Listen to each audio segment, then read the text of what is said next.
Hey, my name is Connor, and welcome to Crypto Empire, where we dominate the crypto markets. Bitcoin has been trading in a sideways range for the past week after we had that relatively large market correction last week. So, are we going to keep on going lower? Will we keep on trading sideways? Or will we recover and head back to new all time highs?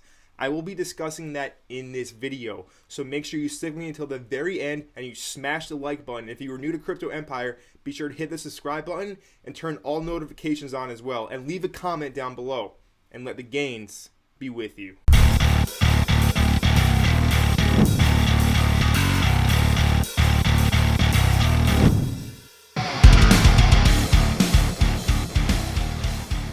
So to start this video off, let's take a look at the market cap as a whole so we can get a collective picture of exactly where we're at.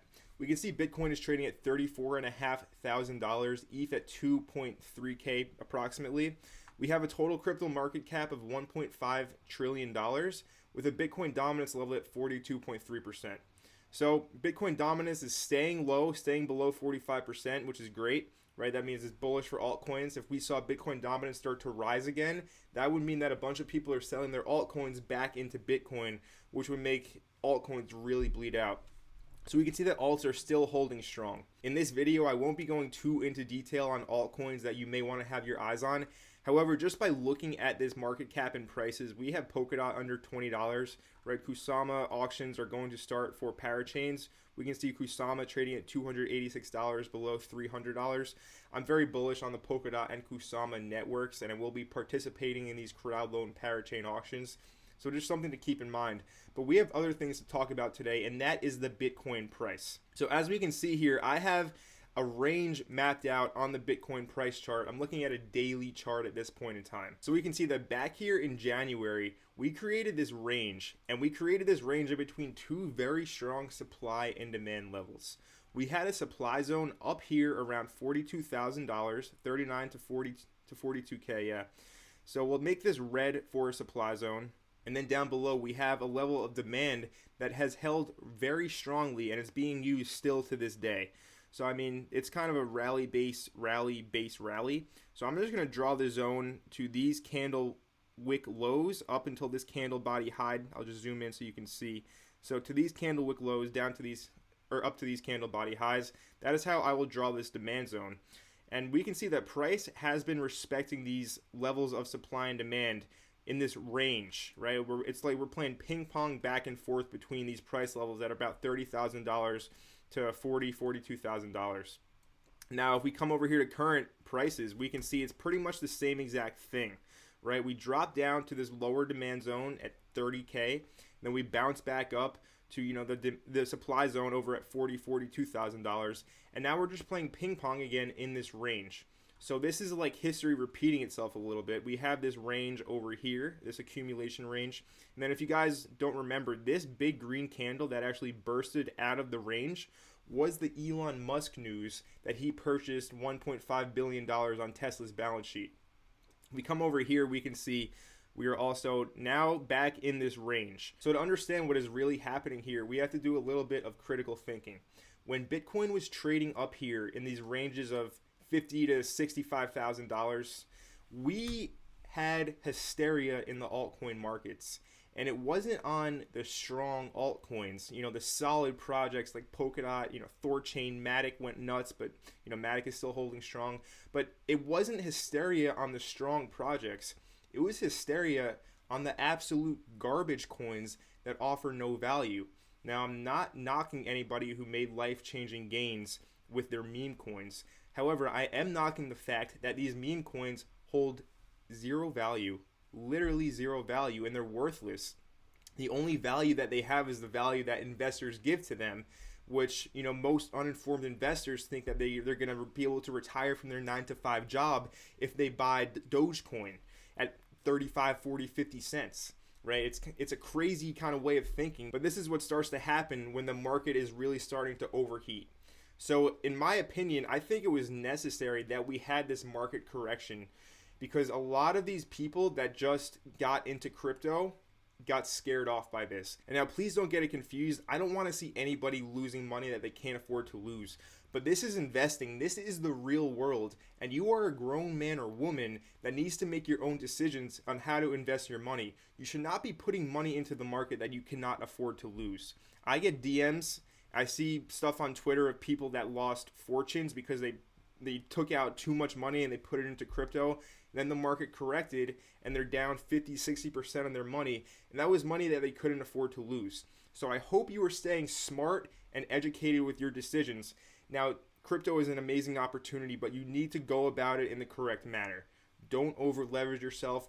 Don't over bet yourself. Pick fundamentally strong projects that hold real value, and you will be successful in the end. Now, despite this price chart where we're down here at $34,000, the big picture, nothing has changed. There's a lot of very bullish news in crypto. More adoption is happening.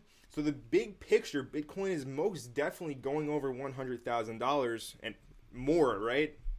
But for now, we have to understand where we're at, and we're undergoing a market correction. Now, taking a look back at this chart, I think if we do end up breaking beneath this demand zone over here at 29-30K, things could change very quickly, and it would not be good. And we have to not count out the fact that anything is possible, and it definitely could happen. Like looking at the chart here, we have a demand zone over here at $23,000, right? It wouldn't be the craziest thing in the world if Bitcoin dropped to 20K. And then over here again at the previous all-time high of $19,000, $20,000 is a very strong area on the chart as well. So we can't count that out. And one metric that I like to use when I'm looking at the bigger picture is the 200 EMA on the daily. And we can see this red line here is the 200 EMA. We're using it as resistance right now. So if we were to break back above the 200 EMA and hold it, then I would go full on bull mode, moon boy again with Bitcoin. But right now we have to take an objective look at reality and understand the picture that we're in this range, this big range between $30,000 to $42,000. So we'll see if we keep on bouncing around. It's a holiday weekend right now in the US, so most people aren't even looking at the prices. So we'll see what plays out. So this is my analysis on Bitcoin. We are range bound. We'll take a look at the Bitcoin dominance chart really quickly. Let's go to a 3-day chart. So we can see that we bounced all the way to the lower zone here at 40% dominance, and then we spiked back up to 48%. And now it's like we're going range bound in the Bitcoin dominance. We'll see if we kind of just keep on going sideways. For altcoins, it would be very bullish if we kept on dropping, and it would be bearish for alts, obviously, if we were to continue rising. Looking at the total 2, which is the crypto market cap, everything besides Bitcoin, so this is the altcoin market cap, we can see we are currently at $807 billion. We hit a high of $1.492 trillion, almost $1.5 trillion, and then the correction happened. So these are charts that I always check on the regular to see exactly what is happening, so I can have an overall bigger picture on what is happening in the markets. But moving on, let's talk about some news that you need to be aware of. And that is the mainstream sentiment of the legacy investors, the guys who are well known on Wall Street and in the legacy investing world for doing well by their clients and being right a lot of the time. So Ray Dalio, famous hedge fund investor, Bridgewater Capital, I believe his firm is called. He says he has some Bitcoin, and personally, he'd rather have Bitcoin than a bond. So this guy was a full-on Bitcoin hater for many years up until this year. He finally flipped and got with the program and realized that Bitcoin is here to stay.